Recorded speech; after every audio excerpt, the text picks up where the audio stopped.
بسم الله الرحمن الرحيم الحمد لله والصلاة والسلام على رسول الله وعلى آله وصحبه أجمعين أما بعد.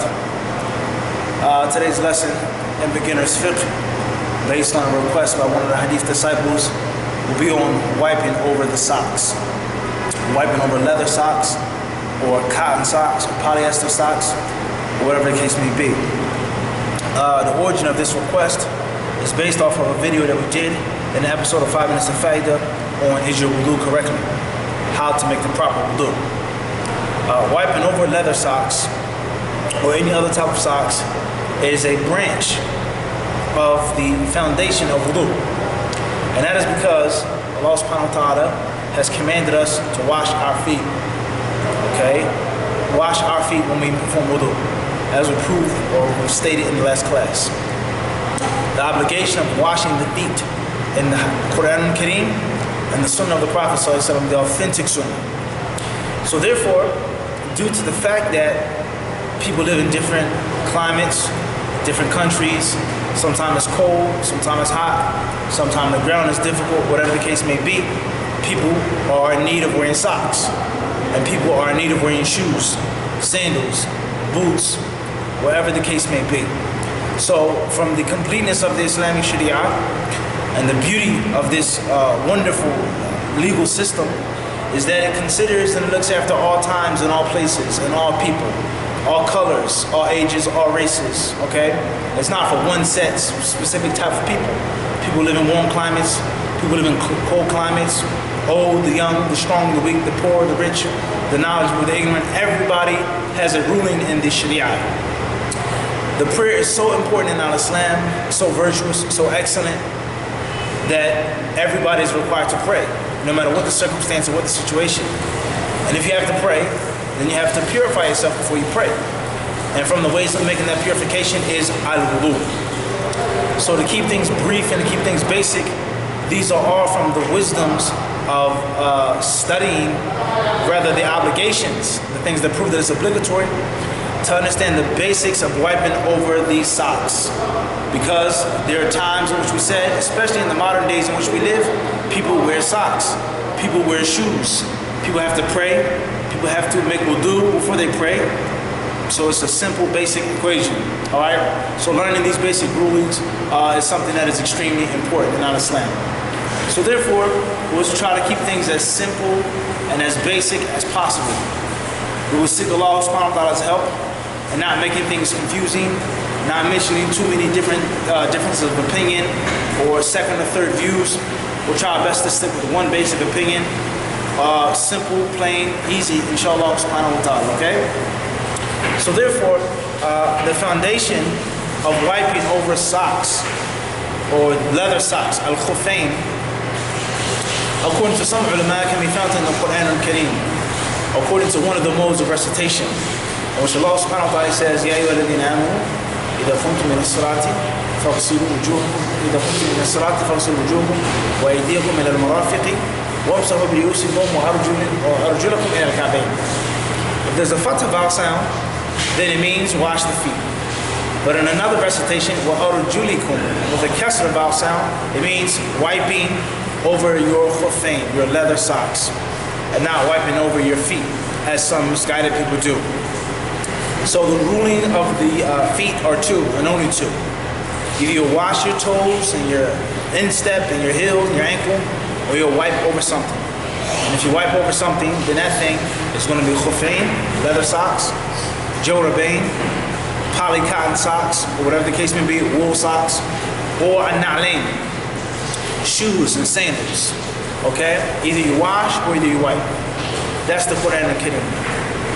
As for the authentic Sunnah, the Messenger of Allah, then the asl of this, the most basic foundation, the most basic hadith, well-known hadith, an authentic hadith, is narrated by Al-Mughira ibn Shu'bah radiallahu anhu, in which he said, Kuntu ma'a an-Nabi alayhi sallam fi safarin. He says, one day I was traveling with the Prophet sallallahu alayhi wa sallam. He says, فَأَهْوَيْتُ لِأَنْزِعَ خُفَّيْهِ فَقَالَ دَعْهُمَا فَإِنِّي أَدْخَلْهُمَا طَاهِرَتَيْنِ أو كما قال عليه الصلاة والسلام. Once the Prophet used the bathroom and he went to perform wudu, one narration states that he had on a jubbah, like a cloak type of shawl type of jacket over top of his clothes. Okay? And his arms were a little tight. He couldn't reach as much as he normally could. So he went down to, finish his wudu on his feet. He says, so I bent down to keep him from struggling to take off his leather socks. The Prophet ﷺ says, Da'huma. He says, leave them be. فَإِنِّي أَدْخَلْتُهُمَا طَاهِرَتَيْنِ أَوْ هُمَا طَاهِرَتَيْنِ. He says, because I put on these leather socks and my 2 feet were clean. In other words, he had made wudu previously before and washed his 2 feet. This hadith is in Bukhari and Muslim, and it clearly proves, and the narration then says, فَمَسَحَ عَلَيْهِمَا. He wiped over his leather socks. So what we've stated from the Quran and Kareem according to one of the modes of recitation, and in this authentic hadith, it is clearly proven that the Muslim is allowed to wipe over his leather socks. Clear. Let's move on to the next point. Nowadays, not too many people, but there are many people. In other words, what I want to say is, there are people who wear leather socks, but a lot of people who wear socks, especially when we come from in America, they don't wear leather socks.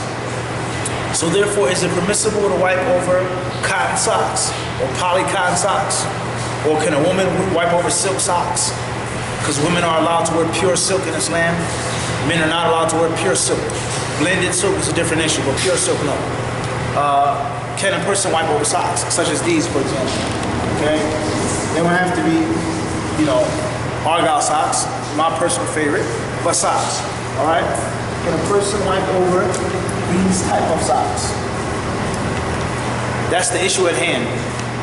We have 2 types of evidences for the permissibility of wiping over these plain type of socks. Socks that are not made from hide or leather.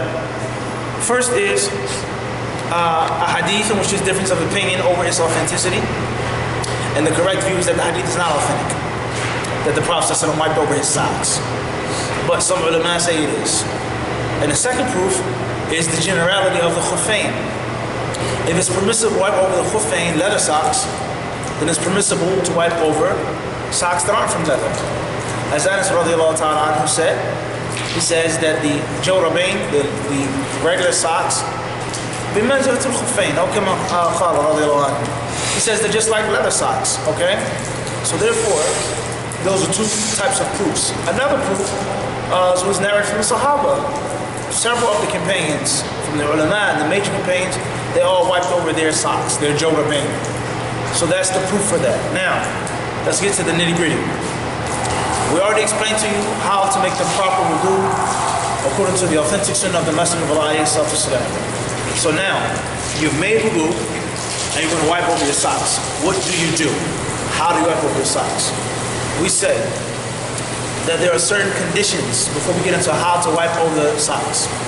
The first condition is that you made wudu or a ghusl and you washed your feet. You then put on your socks, whether leather or whether cotton, and you had wudu. You had a complete purification. You had tahara kamil. That's the first condition. The second condition, according to many ulama, they say that the sock must cover, they say, mahall al-fard, the place that is obligatory to be washed when you make wudu. Okay? And that is, as we've explained in the video, toes up to the ankle bone. Okay? Third condition, according to some of the ulama, they say that the sock must be pure. It can't be najis or najisa. Another condition, according to some of the ulama, they say the sock shouldn't be ripped. It shouldn't have holes in it. However, the most correct opinion is that it's permissible to wipe over a sock that has holes in it. Okay? Me, myself, I have certain socks, Argyle socks that I've had for years. My favorite socks, and they have holes in them. Alhamdulillah for that opinion. Right? These are some of the basic conditions of wiping over the socks, alright? Is that they be pure, that they cover the necessary part that has to be covered. They are lawful, they're not stolen, okay? You didn't take the socks from the department store or from another Muslim or whatever the case may be. Something like this. These are all conditions of some of the people's knowledge with regards to wiping over these socks, alright? So now, inshallah subhanahu wa ta'ala, let's get into how to wipe over the socks, alright?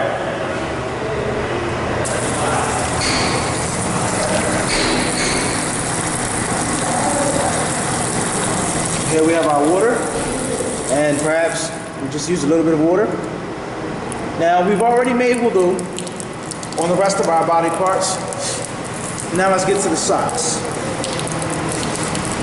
Okay, the first condition, as we said, is that the socks must be put on in a state of purification. In other words, I'm going to take off my socks now just to make things clear, okay? To make things simple, inshallah. Alright, so we cut on the water, and we begin washing our feet. We already washed our hands, our mouth, so on and so forth, right? Let's wash our feet, okay? Sunnah, up to the shin, to the calf, as it says in the hadith. Get our toes, thoroughly wash them, right? Now, I'm not going to put my sock on yet. I'm not going to put one sock on. I'm going to wash my other foot first. Bismillah. Wash the second foot thoroughly, like the first foot, pretending like you made a complete wudu. Now, my feet are washed, okay? Now is the time in which you can put on your socks. You may want to dry them off first. That's permissible, labas. Then you put on the socks. Everybody got that? You put the socks on. So I don't have no tissues here, and I don't have no way of drying my feet. However, for the sake of the video, I'm going to just put the socks on, inshallah. Okay? Put the camera down for a second.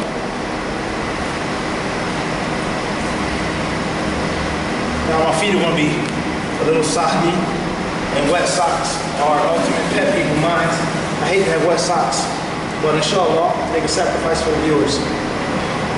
Go home and change them, inshallah. Now, let's say we're making another wudu now, okay? How do we wipe over our socks? There are different views of the people of knowledge. The most correct and simple view that we will stick with today is that you wash, you know, just wet your hands. It's not washing the socks, it's wiping the socks. Masah, not ghusl. There's two ways of doing it according to this correct opinion. The first way is to take one moist hand and then gently wipe over the top of the socks like this. That's it. I don't have to wash my sock. I didn't wash the bottom of my sock. I didn't wipe the bottom of my sock. I gently brush the top of the sock. And then with another hand, or with the same right hand, I can wipe the second sock. Gently.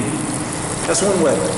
And some ulama say that you do it simultaneously, that you take two wet hands and you wipe both socks at the same time. Everybody clear on that?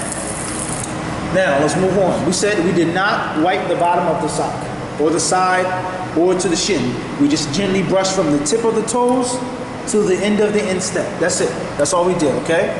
Now, there are other opinions, or other ways of making wudu, wiping over the sock, that we're not going to get into right now. Now, let's move on. How long are you allowed to wipe over your socks? We say that the most correct opinion, and Allah knows best, is that if you're a resident, then it's permissible to wipe over the sock for 24 hours, a day and a night. If you're a traveler, then the most correct opinion is that it's 72 hours, 3 days and 3 nights. Clear. There are several branches that come from that condition, such as what if a person wipes over his socks, then travels? How long is he allowed to wipe? Or the opposite, he travels wiping, then goes home. It's another issue. Another issue is if you break your wudu, or when does the time begin? Does the time begin when you break your wudu? Does the time begin from the first time you wipe over the socks? These are all issues of khilaf among the ulama. Inshallah, the most correct opinion is that the time begins the first time you make masah. The first time that you wipe, and not the first time you break your wudu. And Allah subhanahu wa ta'ala is long khilaf among the ulama. Okay? Subsidiary issues. Another issue is wiping over the shoes. Well, before we go that far, taking off the socks. Does taking off the socks break your wudu? That's a long issue of a difference of opinion, and inshallah the most correct opinion is that it does not break the wudu. Taking off your socks does not break your wudu, inshallah, according to what we feel is the best. Allahu A'lam. There are many, many other issues. Now, wiping over shoes. Can the man or woman wipe over his shoes? Inshallah, the most correct opinion is that it's permissible to wipe over your shoes, but there are a few conditions. And those conditions are similar to conditions of wiping over the socks. That you should put the shoes on upon tahara, complete tahara. In other words, not tayammum, but either wudu or ghusl. Some ulama say that the shoes should be above the ankle. In other words, I can't wipe over these shoes because they're not above my ankles. Okay? And some ulama say that it doesn't have to be above the ankles. And inshallah, that's the correct opinion. Inshallah. Another issue is if you put shoes on top of socks, like right now, is that permissible? Okay, and if you wipe over the shoe, what happens when you take the shoe off? Does your wudu become broken? Okay, that's another issue. Or if you have 2 pairs of socks on, that's another issue. And many other issues that we can't get into right now. We don't go too deep into the khilaf of the ulama, all right? These are all different issues with regards to wiping over the socks. What we've explained, the simple, basic, easy way of wiping over the socks. As I said before, we don't have a world of time here. If there are any other further questions or inquiries or things that you don't understand or things that you want to know further about, then inshallah let us know. And hopefully we can provide you with information, or at least tell you in the information and what you can find, inshallah subhanahu wa ta'ala. Allah knows best. We ask Allah subhanahu wa ta'ala to make us those who have understanding of His deen, understanding of His religion, which is the best gifts of Allah subhanahu wa ta'ala. Allah knows best. Subhanaka wa bihamdik. Ashhadu an la ilaha illa anta astaghfiruka wa atubu ilayk. Jazakumullahu khairan. Thank you to all hadith disciples for watching and tuning in to this lesson. Assalamu alaikum wa rahmatullahi wa barakatuh.